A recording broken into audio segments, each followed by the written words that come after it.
انا مش مع الناس اللي بتقول ان مدام كسبنا يبقى حسام حسن نجح. المكسب مش معناه ان حسام حسن نجح او فشل، ما ينفعش، ده مش كلام كورة. كلام كورة بيقول الاداء، بيقول الاخطاء، بيقول ايه اللي حصل.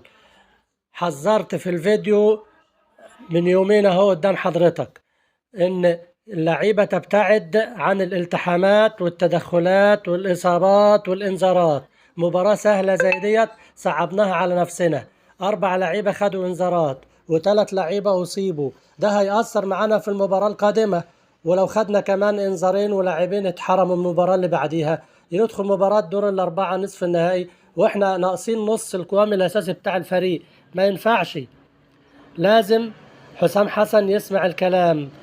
التغيير الخاطئ في التشكيل بالأمس هو اللي أدى للي حصل في المباراة، صعبنا الأمر على نفسنا. مباراة سهلة كنا نكسبها بمنتهى الأريحية بدون إنذارات وبدون إصابات.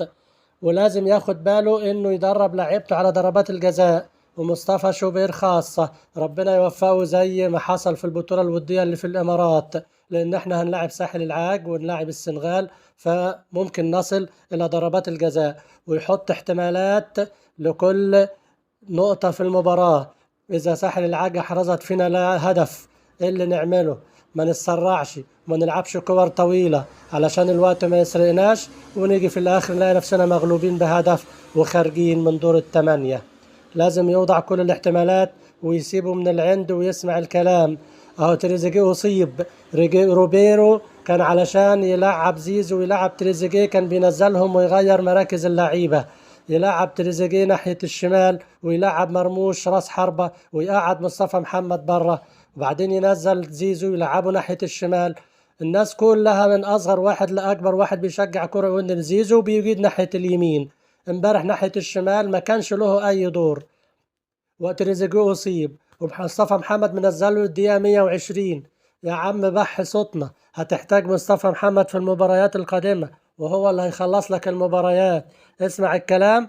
وتريزيجيه اصيب، لاعب مصطفى محمد راس حربة ومرموش في مكانه ناحية الشمال ومحمد صلاح ناحية اليمين.